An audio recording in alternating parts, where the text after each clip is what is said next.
I've heard Sean Combs is in fact from people who used to work in this company. So I'm assuming I'm not sexually Sean Combs. I've not spoken to Sean Combs. But based on those sources, I've heard he's in fact.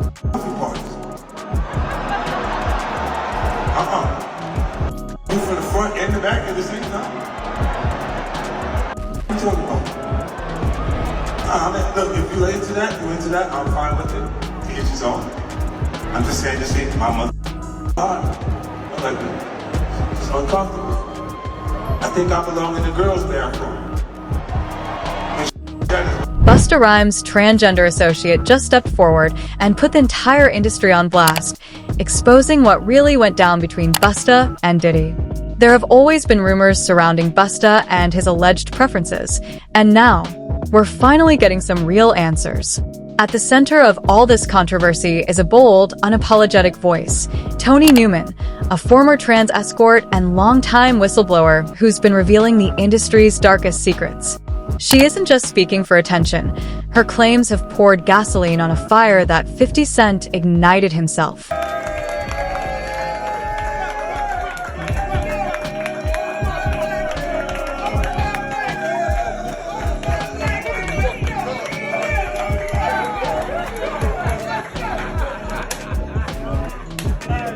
Just days earlier, 50 dropped a video.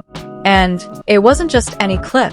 This one allegedly shows Diddy, his rumored trans partner, and Busta Rhymes all in the same room.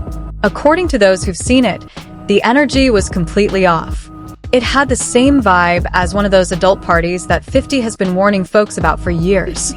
You know what I'm saying? Like, he said something fabulous and he goes, yo, but me and you, we ain't party. Like, we need to party. What is he talking about? That's the going off. When people say that to me, I get a little uncomfortable. I get uncomfortable. Like he said something to me one time, a long time ago. At Chris Lighty's wedding, he told me to take me shopping. I looked at him like, what'd you just say? Let me move, man, before I do something. You gonna make me mess up the wedding. Oh, that's a nice gesture. Let me get out of no, dude, take me. That's what a guy says to a girl. That's why we going to the puffy parties. You from the front and the back at the same time? What are you talking about? Look, if you're into that, I'm fine with it. To each his own. I'm just saying, this ain't my mother. Like, it's uncomfortable. I think I belong in the girls' bathroom. Interview 129-147. And now the streets are saying 50 has way more dirt locked and loaded, like what he already shared was just a preview. For years, 50 has been cracking jokes about those parties, throwing shade at the fruity vibes, and making snide remarks about Diddy's strange invitations. And now, with everything that surfaced, it's starting to seem like those jokes were hiding real truths between the punchlines. Interview 206-310. And now Busta Rhymes' name is front and center in all these allegations. He's always been seen as someone who stays out of mess, but according to the leaks and insider reports, Busta wasn't just in the room. He was allegedly the host.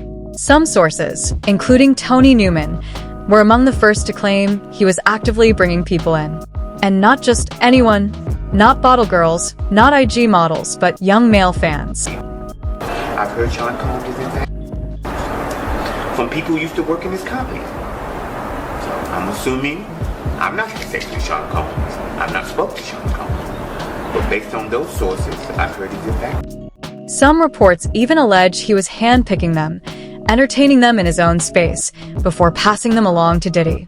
I know it sounds wild, but when you line this claim up next to what industry insiders like Big Homie CC have said, things start to make sense.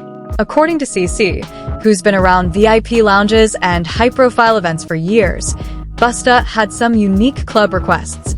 And it wasn't about champagne or dancers. He allegedly asked for young men, sometimes brought to his section, sometimes handed off to others. Bro, like, there was a lot of females in there who stand up when they use the bathroom. You see what I'm saying? So I'm thinking to myself, like, man, like, this kind of wild on, bro. Like, this how y'all come. If this how y'all live, it's how y'all live. But they want to keep it a secret. You see what I'm saying? So he real touchy-feely too. Like he grabbed this other guy I know by his neck. Grabbed him by his neck and was like, "Do you have love in your heart, young man? You want to be a roach? Or you want to walk with God?" I'm looking like, no, I seen him holding hands with two men. Like this. I seen that. So, you know, like they'll have a dude come out with the paper, sign an NDA. No, I'm going to the car, bro, I'm good. I'm not signing no NDA, I'm going to the car, I'm good. Seen that, bro. So seeing all this come in the news, people was telling me I was crazy, said I was a hater. Hating on what? Now that right there, viewed through the lens of Tony Newman's testimony, starts sounding a lot less like gossip and a lot more like a deliberate pattern. And Tony didn't just come for Busta. Her list includes names like LL Cool J, Mr. C, Eddie Murphy, and of course, Diddy. She's been vocal about all of this. She claims to have solid evidence proving that some of the most powerful black men in the industry are living double lives, using their status to shut down stories, bury past hookups, and keep secrets locked behind closed doors. And according to her, the moment she began speaking publicly, legal threats started pouring in. She claims LL Cool J's team sent cease and desist letters. And it didn't stop there. Allegedly, both Diddy and Busta Rhymes also tried to silence her. It's in April 2011, and some of those that I have spoke publicly on is LL Cool J. I met as a street prostitute 15, 16 years ago. Baby girl was straight this Chanel. The encounter with LL Cool J was a one-time encounter. I serviced LL Cool J. I knew it was LL Cool J. He knew, in fact, I was transgender. Never spoke again. We didn't text, email, call. We didn't exchange any numbers or contact information. I never saw him again. I saw Eddie Murphy 15, 16 years ago pick up friends of mine on that street block. Her claims also line up with Eddie Murphy's past scandal. Back in 1997, Eddie was caught in a controversy that nearly destroyed his career when he was pulled over by police. Late at night in West Hollywood.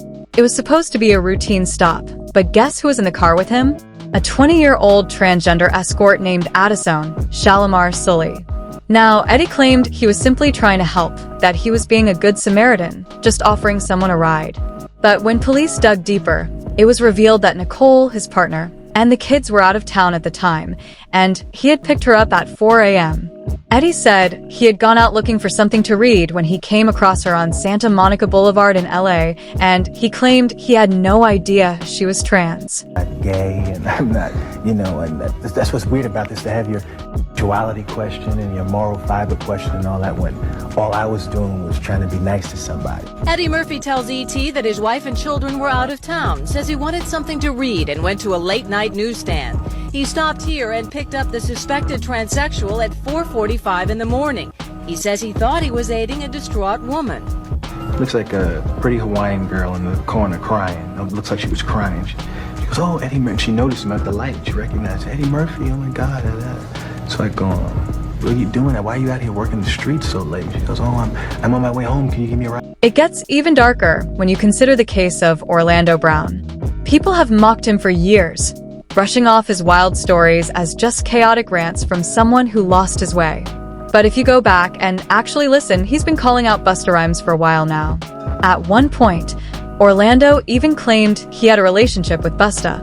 Back then, everyone laughed it off as just another Hollywood meltdown. Smashed him when it was girl? I didn't smash anything. So how you know we that? made love. We made love. Who you made love with? Diddy, Bow Wow, Busta Rhymes.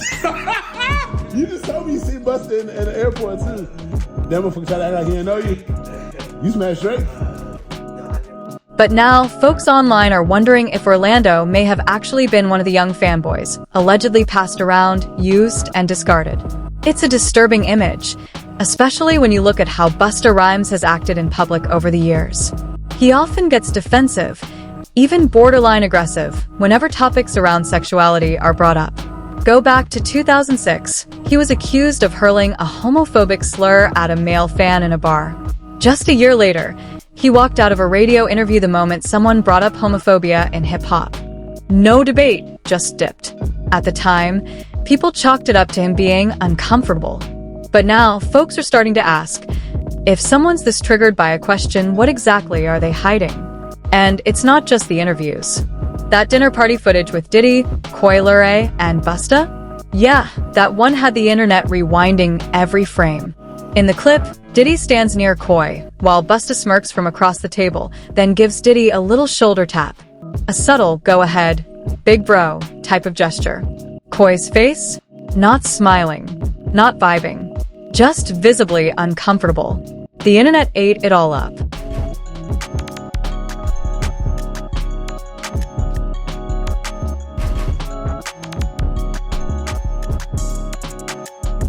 Another video that recently resurfaced shows Busta's interaction with Jeremy, a much younger artist.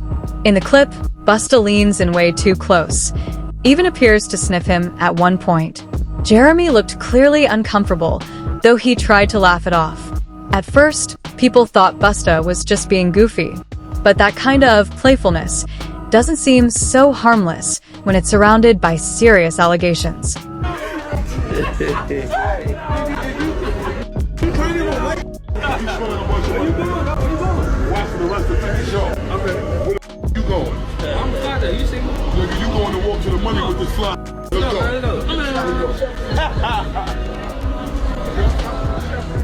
Right now, Busta's completely off the radar.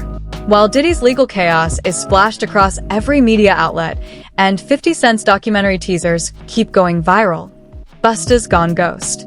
No interviews, no statements, not even a tweet. Sources close to him say he's deliberately laying low to avoid getting dragged into the mess. Meanwhile, 50 Cent is milking every second, trolling hard, posting memes, clowning folks, and hyping up his upcoming documentary titled Did He Do It? And get this, he's already sold the rights to Netflix. That means this is way bigger than internet jokes. 50 is building something that could blow the entire industry wide open. Insiders even claim 50 might be sitting on actual, unreleased footage from those infamous parties. And if that's true, it explains why certain people have suddenly gone silent. And here's where it gets even darker. Remember that footage of Diddy roughing up Cassie in a hotel hallway? That tape didn't go public for years. Reports say Diddy paid hotel staff $50,000 just to bury it. So, if that managed to slip out eventually, what else is buried? What other secrets have they paid to keep locked away? One user even commented, "Some of us knew about Busta for a long time. His muscles weren't to attract females, but males." Another added, "I swear, the more manly they act, the more you know something's up." As for Busta, he's gone quiet, but the internet hasn't. So, what's your take on all this? Drop your thoughts in the comments below. This story is far from over.